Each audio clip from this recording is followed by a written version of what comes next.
साहब उसी पे। अरे सर इस पे, ये डॉक्टर साहब इस पे। अरे सर ओपन पे डॉक्टर साहब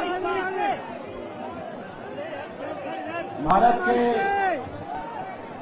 माननीय प्रधानमंत्री अरे सर इस पे आइए आदरणीय श्री नरेंद्र मोदी जी, सर, इस पे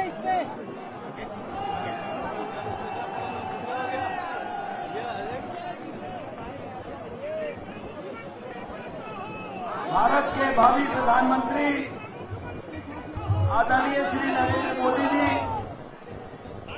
मंच पर विराजमान हमारे पार्टी के पूर्व राष्ट्रीय अध्यक्ष आदरणीय श्री नितिन गडकरी जी, राज्यसभा में हमारे पार्टी के नेता आदरणीय श्री अरुण जेटली जी, दिल्ली के हमारे दोनों सह प्रभारी श्री सिद्धू जी, श्री सिन्हा जी, मनोज तिवारी जी, यहां पर उपस्थित हमारे शादरा जिला के अध्यक्ष श्री रामनिवास गोयल जी, आलोक कुमार जी, और अब से कुछ ही दिनों के बाद जब 8 तारीख आएगी तो जितने यहां पर मंच पर हमारे प्रत्याशी बैठे हैं जमुना पार के, मैं आपको विश्वास के साथ कहने वाला हूं कि 8 तारीख को ये सब के सब दिल्ली विधानसभा के विधायक बनने वाले हैं।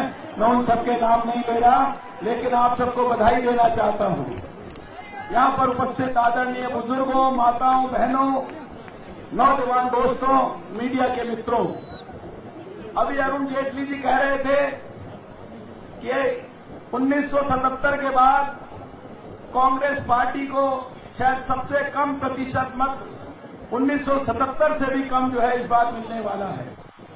पिछले दिनों में मुझे सारे दिल्ली में जाने का मौका मिला है, नजफगढ़ से लेकर बवाना तक, बवाना से लेकर ओखला तक, कोंडली से लेकर मुस्तफाबाद तक, सीमापुरी से लेकर जनकपुरी तक।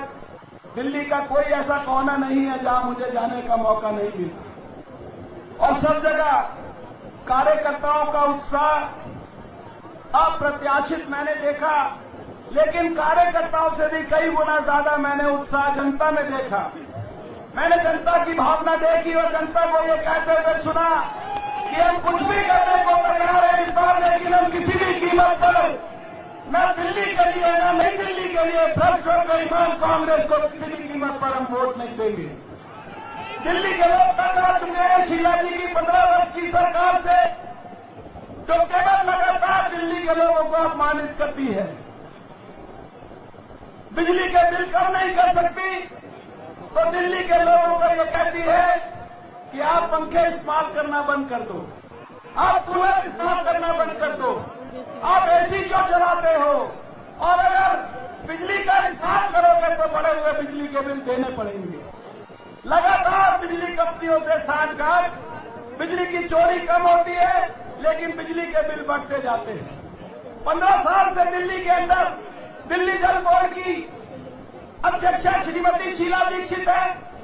एक विभाग ऐसा है जिसकी लगातार वो मंत्री है, लेकिन उसके बावजूद भी दिल्ली वालों को पानी नहीं है। 50% पानी चोरी हो रहा, पानी लीक हो रहा, पानी के दाम लगातार बढ़ते जा रहे हैं। ऐसा पानी हमें मिल रहा है जो हमारे को बीमारी पैदा करता है। 15 साल हो गए, नौजवानों की क्या स्थिति है? माँ बाप को छोड़कर बच्चों को जाकर दूर नौकरियां करनी पड़ रही हैं। मेरे अपने बच्चे जमनाबाद में मैं रहता हूं, लेकिन मेरे बच्चे गुड़गांव में नौकरी करने के लिए उनको द्वारका में जाकर रहना पड़ता है, क्योंकि दिल्ली में नौकरियां नहीं है। दिल्ली में 11 लाख लोग, या विश्वासनगर के एम्प्लॉयमेंट एक्सचेंज में जाकर देखिए, 11 लाख नौजवानों का नाम दर्ज है, उनको नौकरी नहीं है। लेकिन दिल्ली के मुख्यमंत्री को इसकी चिंता नहीं है। दिल्ली के अंदर हमारे नौजवान 90% ले ले, लेकिन उनको कॉलेज के अंदर एडमिशन की व्यवस्था नहीं है। महिलाओं की सुरक्षा के नाम पर पिछले 15 साल के अंदर शीला जी से हमने क्या सुना? केवल यही सुना कि पुलिस मेरे पास नहीं है। अरे पुलिस आपके पास नहीं है तो पुलिस को अपने पास लाने के लिए आपने क्या किया 15 साल के अंदर, जरा बताइए। 10 साल में केंद्र की आपकी सरकार थी, केंद्र की सरकार से जाकर 10 साल के अंदर दिल्ली को पूर्ण राज्य का दर्जा क्यों नहीं दिलाया आपने? और जब हमारी केंद्र में सरकार थी अटल बिहारी वाजपेयी की, तो हमने पहली बार देश के अंदर आजादी के बाद से अब तक दिल्ली को पूर्ण राज्य का दर्जा बनाने का बिल दिया, तो सबसे पहले पार्लियामेंट में विरोध करने वाले कांग्रेस के नेता थे। उस समय अडवाणी जी ने उस बिल को भी कांग्रेस के नेता प्रणब मुखर्जी साहब के पास भेज दिया था। अरे शीला जी, आपको दिल्ली की चिंता थी तो प्रणब मुखर्जी साहब से जाकर आपने उस बिल को पास क्यों नहीं कराया? उस बिल को वापस जो है पार्लियामेंट के अंदर क्यों नहीं जो है रिपोर्ट को भिजवाया? लेकिन आपको इस बात की चिंता नहीं है।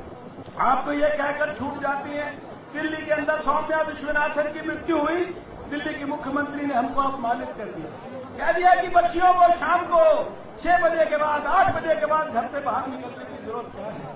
अरे आपको मुख्यमंत्री जी किसी चीज की आवश्यकता नहीं है, लेकिन दिल्ली में सैकड़ों ऐसे परिवार हैं जहां बच्चियां अपने माँ बाप को, अपने छोटे भाई बहनों को सपोर्ट करने के लिए नौकरियां करती है।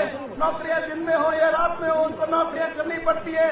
आप कुछ कर नहीं सकती, लेकिन आप दिल्ली के अंदर बच्चियों को अपमानित क्यों करती है? मुख्यमंत्री जी, क्या आप जानती हैं कि हमारे जमुना पार के अंदर जिस गुड़िया के साथ 5 साल की जिस गुड़िया के साथ अन्याय हुआ था गांधीनगर के इलाके में, आज उस गुड़िया के 6 ऑपरेशन हो चुके हैं। 6 ऑपरेशन। मैं उस गुड़िया को पिछले 1 साल से अपनी पत्नी के साथ, परिवार के साथ फॉलो कर रहा हूं। वो गुड़िया गांधीनगर छोड़ने पर मजबूर हो गई है। उस गांधीनगर के अंदर आपके सरकार का मंत्री रहता है। वो गुड़िया यहां से द्वारका के एक गांव के अंदर मुंह छुपाकर बेचारी अपने परिवार के साथ रह रही है, क्योंकि समाज के अंदर उसको प्रताड़ित किया जा, व्यवस्था के लोग उसको प्रताड़ित कर रहे हैं। और आज स्थिति यह है कि आपके दिल्ली के किसी स्कूल ने उसको गुड़िया को एडमिशन देने से मना कर दिया, तो उस गुड़िया को गुड़गांव के अंदर डीपीएस स्कूल ने स्पॉन्सर करके उसको एडमिशन दिया, उसके पिता को नौकरी दी। आपकी सरकार तो एक 5 साल की गुड़िया के स्वाभिमान की रक्षा नहीं कर सकती। आप दिल्ली वालों को क्या देंगी, मुझे बताइए।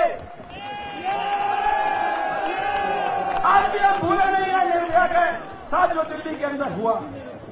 इतने वादे किए गए उस समय, कहा गया दिल्ली के अंदर हम थाने, उसके अंदर सेंसिटिविटी बढ़ाएंगे, महिला पुलिस का नंबर बढ़ाएंगे। आपने कहा हम बसों के अंदर गार्ड बैठाएंगे, बसों में रोशनियां करेंगे, और जाने कितने प्रकार के आपने वादे किए, लेकिन एक चीज दिल्ली के अंदर बेहतर नहीं हुई।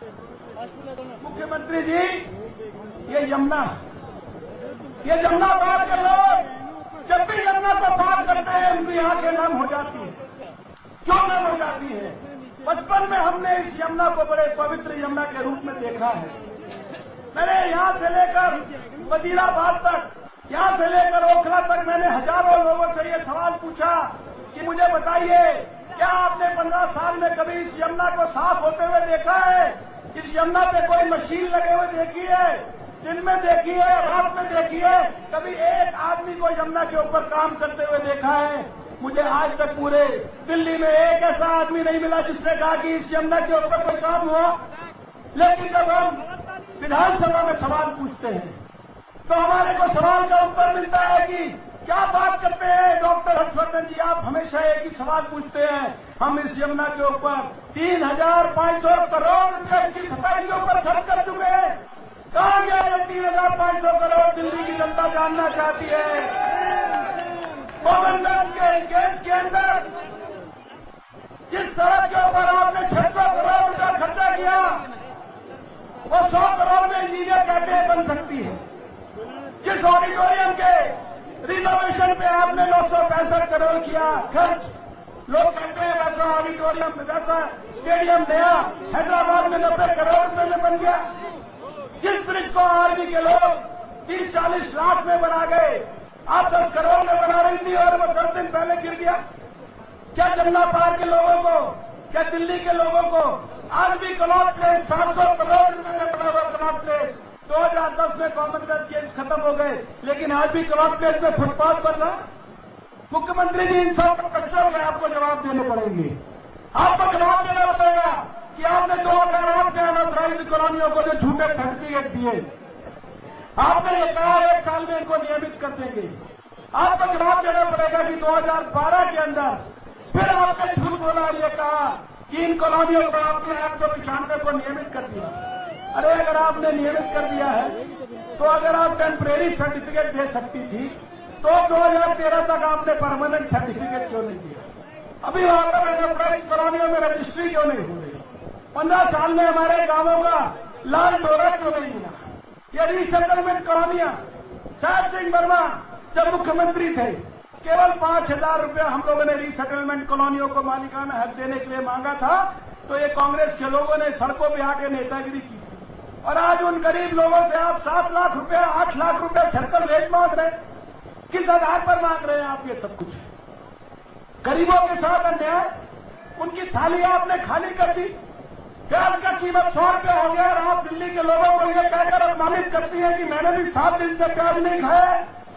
मैं वो दिन कभी भूलता नहीं जब एक ब्रिज का उद्घाटन करने दिल्ली के मुख्यमंत्री शीला दीक्षित गई थी।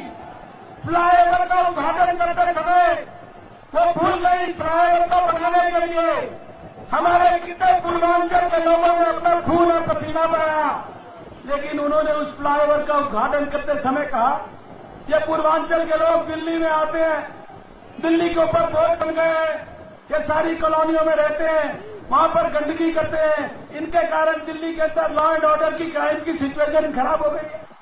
अरे मुख्यमंत्री जी, जब जमुना पार में आपका बेटा सांसद का चुनाव लड़ता है तो आप कटोरा लेकर पूरे जमुना पार में घूमती हैं कि मैं पूर्वांचल की हूं, मेरे बेटे की मदद करिए। जब वो ब्रिज बनाते हैं, अपना पसीना बहाते हैं इस दिल्ली के नव निर्माण के लिए, तब आपको ख्याल नहीं आता, तब आप उनको दिल्ली पर भोज बताती है। कितनी बार हमारे को अपमानित किया जाएगा? आप दिल्ली दरबार की होटल में भी पानी की जब हम उनसे बात करते हैं, कहती है कि काश दिल्ली में 2-2 यमुना होती तो शायद मैं दिल्ली का जो है उद्धार कर पाती। काश देवता हमारे को और ज्यादा आशीर्वाद दे देते। दोस्तों, बहुत सारे विषय हैं, इन सारे विषयों की चर्चा मुझे करने की जरूरत नहीं है, लेकिन मैं आपको विश्वास दिलाना चाहता हूं कि अपने नेताओं के मार्गदर्शन में नरेंद्र मोदी जी से आशीर्वाद लेकर और हम लोग दिल्ली के अंदर एक ऐसी सरकार बनाकर आपको दिखाएंगे जो पूरी ईमानदारी के साथ काम करेगी, पूरी पारदर्शिता के साथ काम करेगी। ऐसी सरकार होगी जो जनता की सरकार होगी, जनता के सहयोग से होगी, जनता के एडवाइस से होगी और जनता के हितों की ईमानदारी से रक्षा करेगी।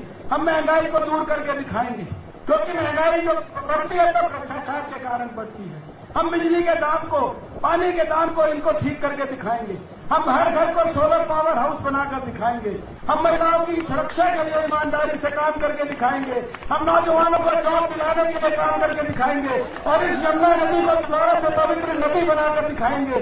हम गांवों के अंदर लोगों की हैसियत को, लोगों की सुरक्षा को, लोगों की बेहतरी के लिए काम करेंगे। और हमारे लिए अनऑथराइज्ड कॉलोनी में रहने वाले लोग केवल वोट बैंक नहीं होंगे कि चुनाव के समय घोषणा करो और उनके बाद उनको भूल जाओ। हम अनऑथराइज्ड कॉलोनियों के अंदर उनको नियमित करने के साथ साथ उनके भी अधिकार के लिए काम करेंगे। वहां पर भी स्कूल बनाएंगे, वहां पर भी प्लेग्राउंड बनाएंगे, वहां पर भी पोस्ट ऑफिस बनाएंगे, वहां पर भी खेलने के मैदान बनाएंगे। हम इस दिशा के अंदर दिल्ली को लेकर जाएंगे, इस दिशा के ऊपर दिल्ली वालों को गर्व होगा। ऐसी ही सरकार बनाएंगे जिस सरकार के अंदर किसी की हिम्मत नहीं होगी भ्रष्टाचार करने की। और मैं आपको विश्वास दिलाना चाहता हूं, दिल्ली की सरकार के ऊपर आपको गर्व होगा। दिल्ली की सरकार आपकी अपनी सरकार होगी। और मैं आपको इतना भी विश्वास दिलाना चाहता हूं कि जब 4 तारीख को आप कमल के बटन पर हाथ रखेंगे, अंगूठा रखेंगे और उस बटन को कैसे दबाएंगे, आपकी अपनी तकदीर बदलेगी। दिल्ली की तकदीर बदलनी शुरू हो जाएगी, देश की तकदीर बदलनी शुरू हो जाएगी। दिल्ली में कमल का बटन दबाते ही नरेंद्र मोदी जी का भारत का प्रधानमंत्री बनने का रास्ता जो है तेजी से आगे बढ़ना शुरू हो जाएगा। समय से पहले शायद नरेंद्र मोदी जी को हमारे को प्रधानमंत्री बनाने का अवसर मिल पाएगा और जिससे नरेंद्र मोदी जी भारत के प्रधानमंत्री